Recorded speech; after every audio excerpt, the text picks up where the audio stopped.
Alpha, Bravo, Charlie, Delta, Echo, Foxtrot, Golf, Hotel, India, Juliet, Kilo, Lima, Mike, November, Oscar, Papa, Quebec, Romeo, Sierra, Tango, Uniform, Victor, Whiskey, X-Ray, Yankee, Zulu.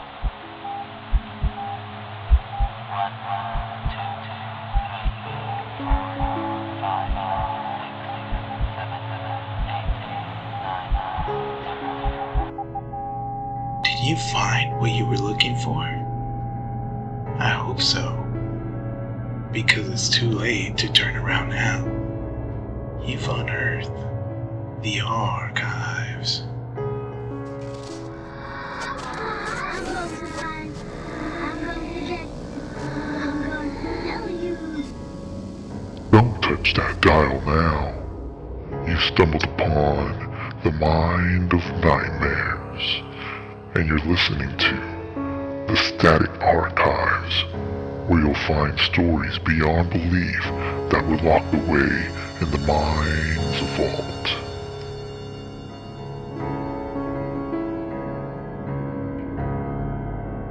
Close your eyes.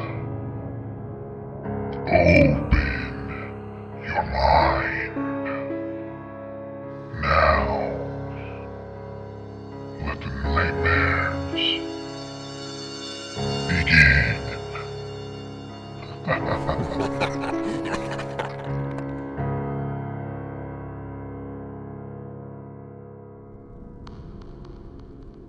The lights over Hockomock, a Bridgewater Triangle archive entry from Massachusetts. Entry 048, Bridgewater Triangle. Incident report, autumn 1983. Location, Hockomock Swamp. There are places where the earth remembers more than it should. Places that seem to record grief and violence, not in books or ledgers, but in soil, water, and the air itself. Hockomock is one such place.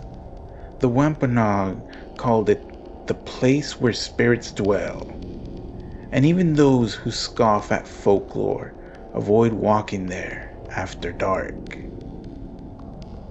A detective I have known for years telephoned me, one of the few in his line of work who still believes I am worth contacting when things grow strange.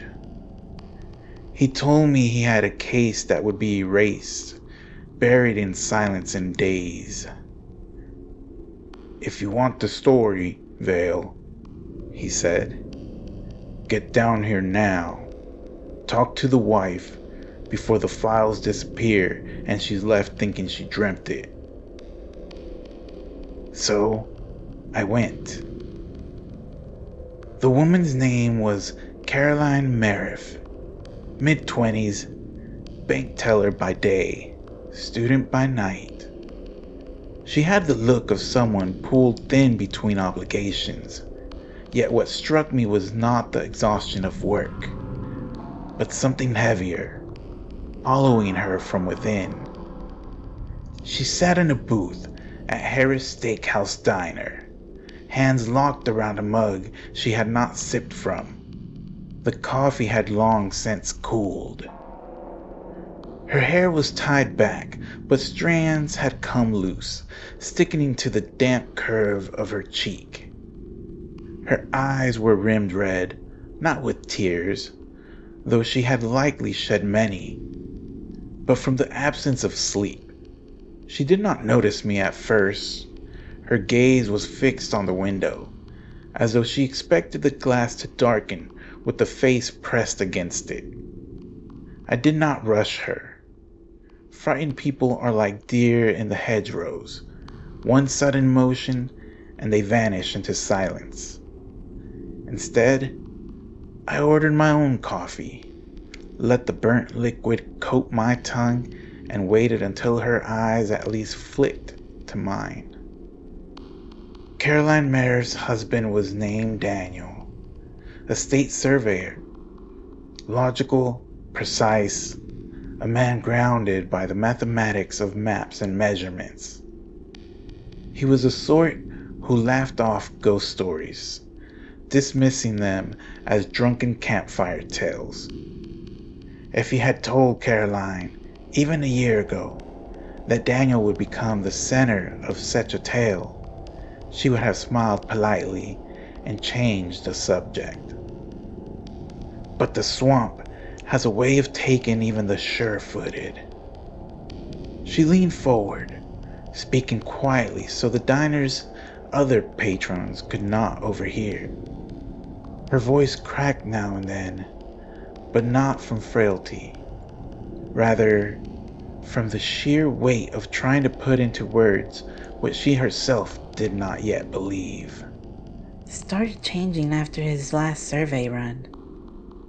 He'd stand at the window for hours. Didn't matter if it was day or night. His eyes were always turned toward the swamp. And the maps? He kept them spread across the kitchen table.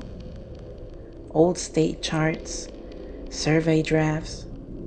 He'd outlined one spot again and again, tracing it so hard the pen cut through. Sometimes I'd find the marks pressed into the wood beneath. One night, I woke to the sound of him gasping, like he'd been running for miles. His fists were clenched, swinging at something I couldn't see. He was breathing so hard I thought he'd choke. I shook him, called his name, but when his eyes opened, it wasn't him looking at me. His lips moved and he whispered, "They're still fighting. The mud won't take them." And then he went limp. Just like that. Fell back into sleep. In the morning he remembered none of it. Her account alone would be troubling, but she went on. Within weeks, his hair began to gray. Not the gradual frost of age, not the faint streaks of stress. Whole strands turned silver as if time itself had chosen him prematurely.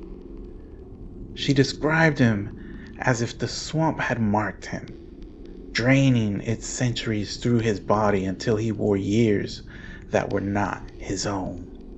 Dreams that left him gasping. Maps that seemed to redraw themselves under his hand. And those words, "They're still fighting. The mud won't take them." I have heard of similar phrases before, spoken by men and women who tarried too long near center markers, stones that do not simply sit in earth, but stand sentinel, holding memories in ways the living cannot. Such places do not merely haunt, they seed. They plant visions, battles, echoes of grief that once unfolded upon that ground. And those who stumble upon near enough often find their minds no longer their own. Caroline reached into her bag and slid a notebook across the table. It was Daniel's. The cover was warped from damp. Pages curled, ink smeared by water or sweat. Yet what endured were sketches. The same image again and again. A tall stone, its face covered in spirals. Around it, clusters of lights, constellations arranged in impossible shapes that belonged to no earthly sky. She did not linger on it. Her hands trembled as she pushed it toward me, as if eager to be rid of its weight. The stone in his drawings is no invention. I have seen others like it, scattered across burial grounds and marshes. Marker stones, the Wampanoag say. They carve spirals into them, not as decoration, but as warning, or invitation. If Daniel found one deep within the Hockomock, then his change is no mystery, only inevitability. I turned the pages slowly. Ink impressions dug so deep into the paper that even where words had been crossed out, their ghosts still lived in the fibers. Notes blurred into sketches, sketches into rambling numbers and arrows. And then, more chilling than the words, the gaps. Hours, entire nights, missing as if stolen. Daniel would begin a line one evening, and the next entry would be written under gray daylight. First night.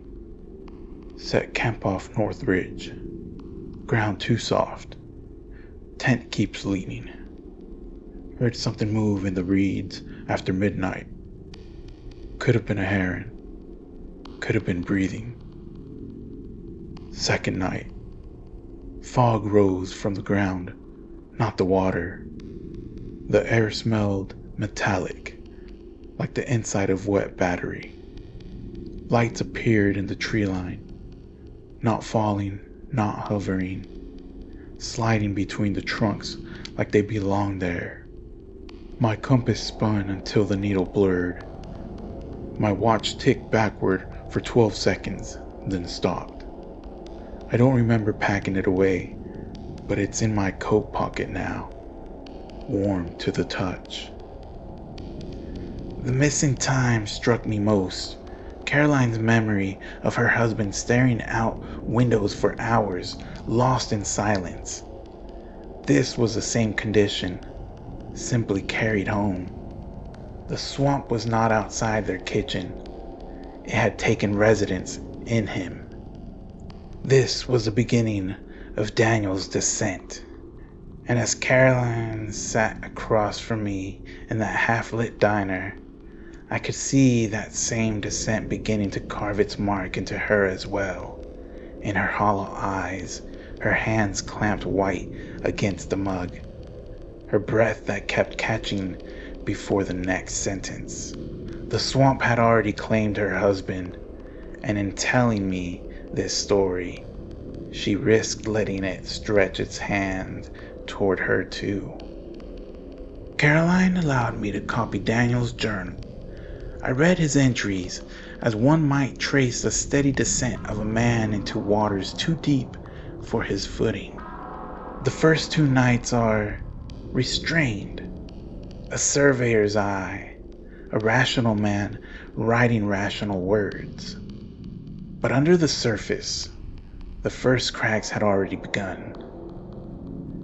At first glance, it reads like a man recording the peculiarities of nature. A false tent pitch, the sound of a bird, fog behaving oddly. But read again, and note what words he chooses. Could have been a heron. Could have been breathing. The rational man still asserts himself, but doubt gnaws at the edges of his sentences. For every grounded explanation, he leaves a shadow of something else. This is how the swamp works. It does not seize you outright. It suggests. It places a second possibility beside the first. Equally plausible, equally absurd. And once you begin writing both down, you are already compromised. The second night, hear the cracks widen. Metallic air, lights among the trees. I have encountered this before. In certain places, air composition can shift. Marsh gas, mineral release. But never once has anyone described it as the inside of a wet battery. That detail troubles me. It suggests not merely smell, but taste. The air became something ingested, something internal. A contamination, not just an observation. And the lights? They do not descend like meteors or lanterns. They slide, he writes, as if they belong there. That phrase is crucial. To Daniel's eyes, the phenomenon was not intrusion, it was residence. The swamp was not disturbed, it was home. The compass spinning? I have witnessed this in other cases tied to magnetic anomalies.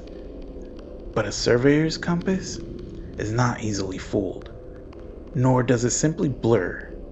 It sticks, jerks, resists. Daniel's spun until the motion itself became unreadable. And the watch? That detail chills me the most. Ticked backward for 12 seconds, then stopped. Don't remember packing it away. It's in my pocket now, warm to the touch. Time is not merely lost, it is handled. The watch was not simply inert. It behaved like an artifact freshly removed from the human body, carrying warmth that should not be there. I wonder if Daniel noticed what that truly meant. Caroline told me that during this period, Daniel's waking hours had changed too. He came home relentless, pacing, stood at the window long into the night, and though he claimed he was watching the swamp, his reflection in the glass unnerved her. He didn't blink. She said. Sometimes not for whole minutes. He'd just stare. And when I touched his shoulder, he'd flinch like I'd woken him from something far away. The swamp was already inside his home, already bending its branches through their walls. This is a pattern I've seen before, the intrusion phase. 1. Night 1. Auditory suspicion. A noise that could be nature, could be other. The mind rehearses doubt. 2. Night 2. Sensory distortion. Smell, taste, instruments reacting unnaturally. Environment begins to rewrite perception. 3. Post-field symptoms. Displacement into domestic space. The haunted does not stay in the swamp, it follows. Caroline's testimony aligns perfectly. The more I read, the more I considered how subtle the swamp is in its cruelty. It begins not with horror, but with curiosity. A sound in the reeds. Lights shifting where no light should be. A watch ticking backward. Odd. Yes, but easily rationalized away. And yet, in those rationalizations, something darker grows. Caroline said Daniel began sketching late into the night. At first, the swamp boundaries. But soon, that stone. Always that stone. Spirals so deep in his drawings, they nearly tore the paper. She found them dented into the wood of their table. The first 2 nights may seem mundane compared to what follows, but in truth, they are the warning bells. Because it is never the 3rd or 4th night that destroys a man. It is the first. The moment he admits, it could have been breathing. Once you've given the swamp that permission, it will never stop breathing for you. If the first 2 nights revealed cracks, the 3rd and 4th showed the break. Daniel's writing ceases to sound like that of a surveyor and begins to resemble the testimony of a witness or a victim. I read now from his 3rd night entry. 3rd night. Followed the sound again tonight. It's low, like a hum buried in the soil. Found a stone, taller than me, covered in spirals so deep they seem to pull the eyes inward. My fingers tingled when I touched it. The hum got inside my teeth. Fog thickened so fast I couldn't see the tree line. Then the lights appeared again, brighter this time. Not from above, from the water. They rose in slow, deliberate arcs. White at first, then pulsing in red, then a color I don't have a name for. Every time they pulsed, I felt my chest tighten, like the air was being pulled out of me. I looked away for what felt like a second, and the sky was dull gray. Sun rising. I had lost the whole night. Here the spiral makes its first appearance, and with it, a shift in Daniel's descriptions. Notice the tactile detail. Tingling fingers, hum in the teeth. He is no longer only observing phenomena. His body is participating. This is consistent with other accounts of marker stones in the Bridgewater Triangle. The carvings are not simply art. They are designed to engage the body. The eyes follow the spiral inward. The hand feels vibration. The mouth tastes metal. The body becomes an instrument tuned to the stone. And then, the lights. Not celestial, but aquatic. Rising not from sky, but from water. A reversal. It is important to remember, Daniel was a rational man. He laughed at ghost stories. For him to describe color itself as indescribable, language had already failed him. That failure marks the moment the swamp began dictating the terms. Fourth night. Maps are wrong. The triangle's boundaries shifting. The lines keep drawing themselves under my hand. I'm not moving the pen. Dreamt I was standing in waist-deep water, but it was thick, warm. All around me were men, their skin painted, their eyes sharp with rage. They moved in silence, but the sound of battle was deafening. The air was full of clash of stone and wood, the screams of the dying.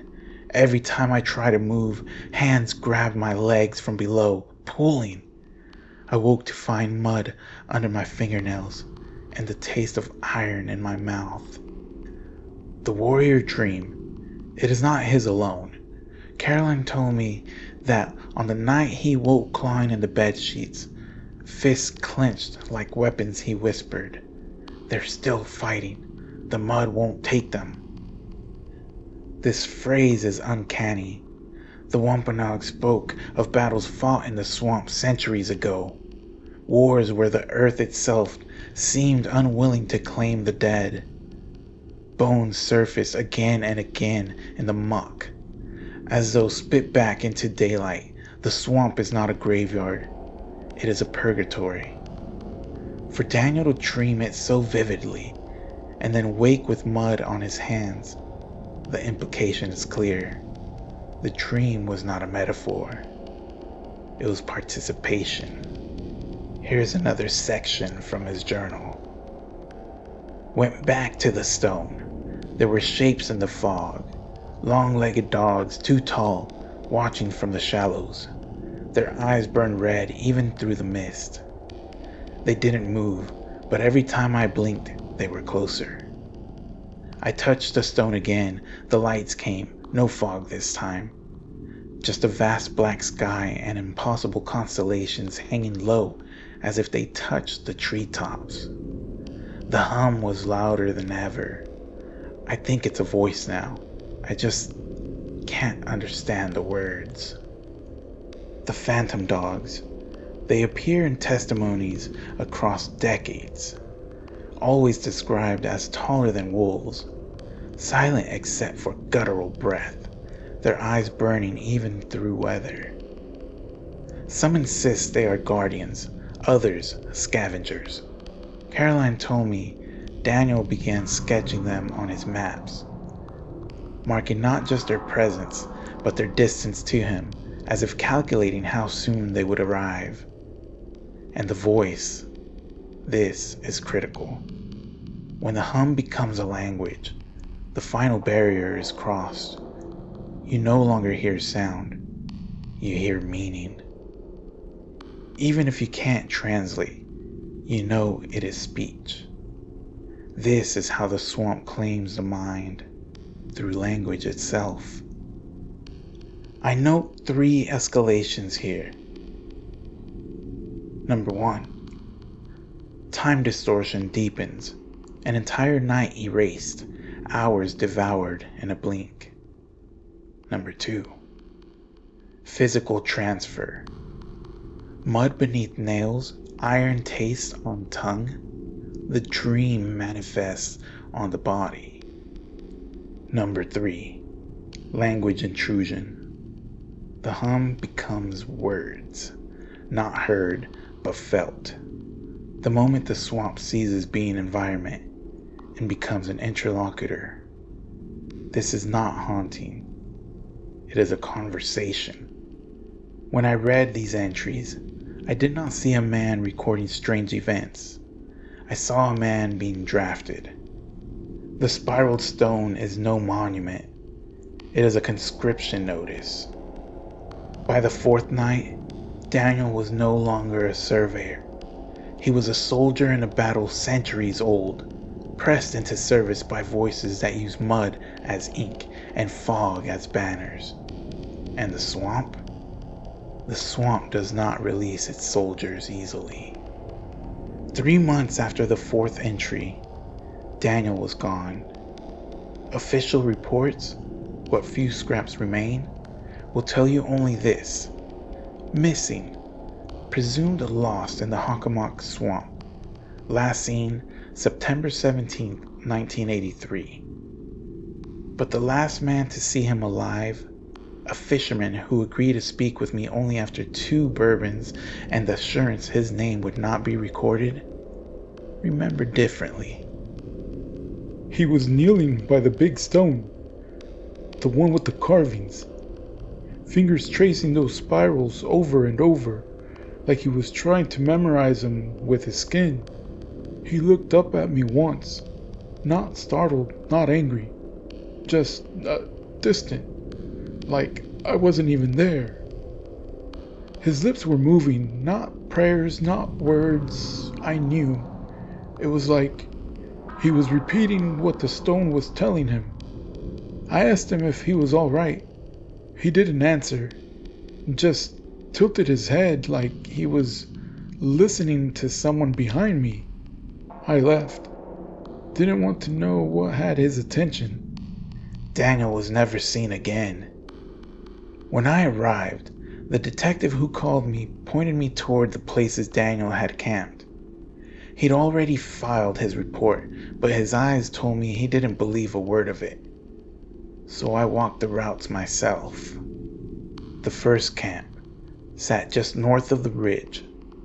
The ground was bent where a tent had leaned too long, grass pressed flat in a human shape. The reeds still bore the imprint of something heavier, as if a body had lain outside face to the sky. The soil smelled metallic, not of blood, but of rust wet with rain. I found no personal items, no stove, no pack, only a depression in the earth where a fire pit should have been. Yet not a single ash remained, as if heat itself had been removed. I write in my notes. Bullet point 1. Camp 1. Imprint of tent. Ground suggests 3 nights stay. Bullet point 2. Anomalous absence of ash where fire should have been. Bullet point 3. Soil iron-rich to unnatural concentration. Bullet point 4. Impression. He was not alone by the end. Further in, I reached the solitude stone. Daniel had drawn it so many times in his notebook, but nothing on paper captured the gravity of his presence. It stood taller than me, taller than 2 men stacked, spirals carved with inhuman precision, edges sharp even under moss, grooves that seemed deeper the longer you stared. When I touched it, the air thickened. It was not vibration alone. It was renaissance. My bones answered it. Teeth, jaw, sternum, each a tuning fork unwillingly struck. I forced myself to pull my hand back. Even then, the tingling lingered, as if I touched something alive. The fisherman was right. Standing there, you could not help but listen for someone else's voice. I jot down more bullet points. Solitude stone. Spiral carvings intact. Sharpness suggests deliberate preservation. Point number 2. Resonance tactile. Induces somatic echo in bones. Point number 3. Subject Daniel last seen tracing spirals. Witness reports murmured speech directed away from observer. Point number 4. Hypothesis. Stone functions as auditory or communicative channel. Possible transference device. Beyond the stone, the swamp offered its own signs. The reeds where he had walked bent in paths that led nowhere, circles within circles. Mud bubbled, though no heat rose beneath it. I found carvings he had sketched, Wampanoag symbols, half swallowed by moss, yet their edges were sharp enough to draw blood when traced. They did. My fingertip bled, a thin line across spiral grooves, already red from centuries of rain and iron. I was not alone. Movement in the tree line. Subtle at first, then distinct. 2 eyes, red as dying embers, gleamed from the dark. They blinked once, then again, and then extinguished. No sound of pause, no retreating rustle, just absence. I did not pursue. I have seen this pattern before. A place of burial, of violence, of ritual. A site where history is not past but present, playing in endless repetition. Those caught too long become actors in a battle they never chose. Daniel was drafted into that war, and the swamp keeps its soldiers. Caroline asked me if I believed her husband was still alive. I could not lie. The body was missing, yes. But absence in places like Hockomock is not mercy. It is permanence. The swamp does not release what it takes. Archival entry, supplementary notes, Bridgewater Triangle logs, 1983. Hockomock Swamp, also known in Wampanoag as Hockomock, the place where the spirits dwell. Oral history describes it as a sacred burial ground, a liminal threshold between the living and the lost. The following incidents are recorded here for preservation. Bullet point 1, 1976. Multiple witnesses report a giant bird-like creature with a wingspan exceeding 12 feet, circling the swamp at dusk. No avian species matches description. Bullet point 2, 1978. Local police officers, 3 in number, observed glowing orbs maneuvering in structured patterns above the swamp for 40 minutes. Lights vanished without sound. Bullet point 3, 1980s to present. Repeated sightings of phantom dogs, often described as jet black with glowing red eyes, seen pacing swamp perimeters. Witnesses describe unnatural silence accompanying these appearances. Bullet point 4, cultural anchor. Wampanoag elders warn of spiral-marked stones, boundaries, invitations, or both. Interaction with these markers is forbidden in traditional practice. Bullet point 5. Daniel case file. 1983. Subject demonstrates rapid onset physical changes, premature graying, altered sleep, linguistic intrusion. Last confirmed sighting at Solitude Stone. Body unrecovered.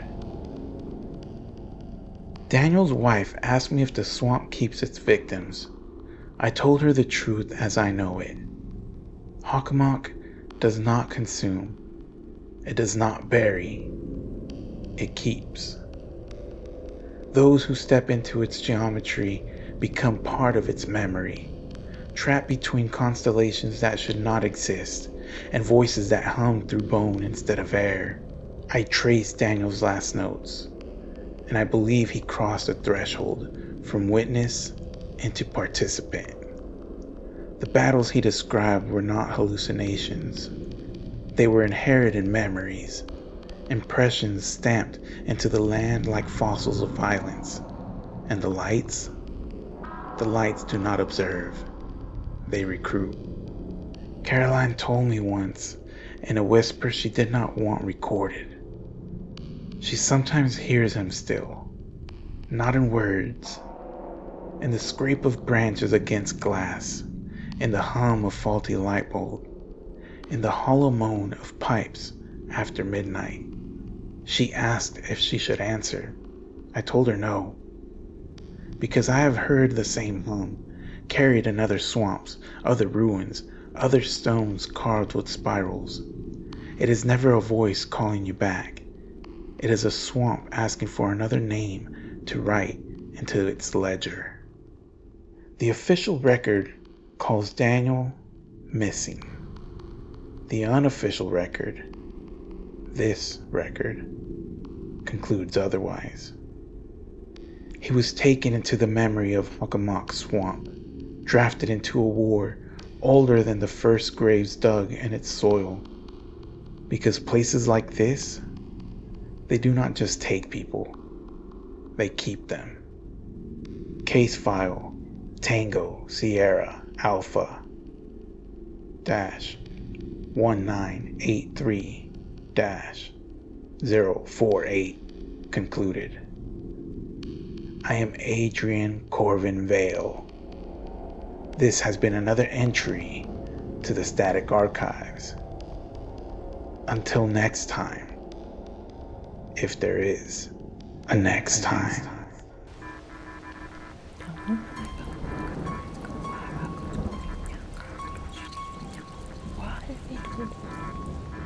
If this story stirs something in you, you're not alone. I invoke you to join the S.O.U.N.D,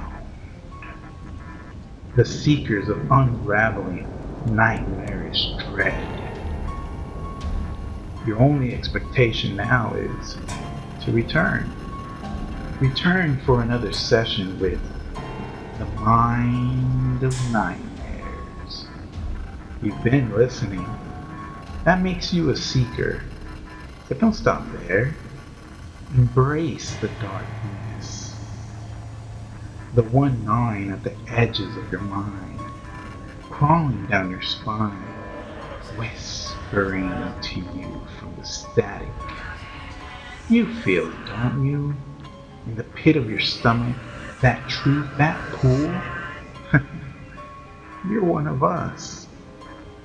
So become more than a listener. Become a member of the Society of Unraveling Nightmarish Dread by subscribing, liking, and following the Mind of Nightmares across all realms. YouTube, Spotify, TikTok, Instagram. And now, for those of you who have fully embraced the nightmare, who hear the mind not as a voice, but as a command, feed the mind. Feed it your fears, feed it your stories, feed it by sharing the signal. Inject our frequency into the veins of their stream. That's how you rise. That's how you become a sentinel, a guard of the mind, a leader in the dark, a sentinel, a unraveling nightmarish dread. This is the mind of nightmares, and we are S.O.U.N.D.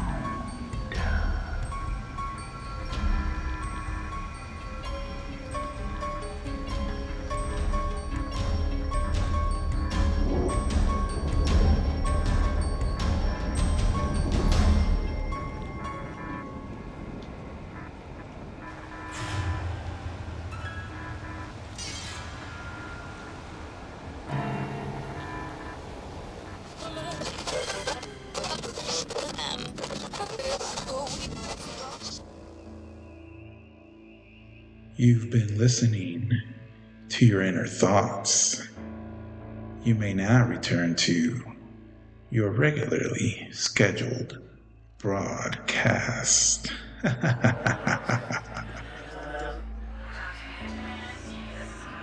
Hey, wake up. You look like you were trapped in a crazy dream. Or maybe more like a heavy...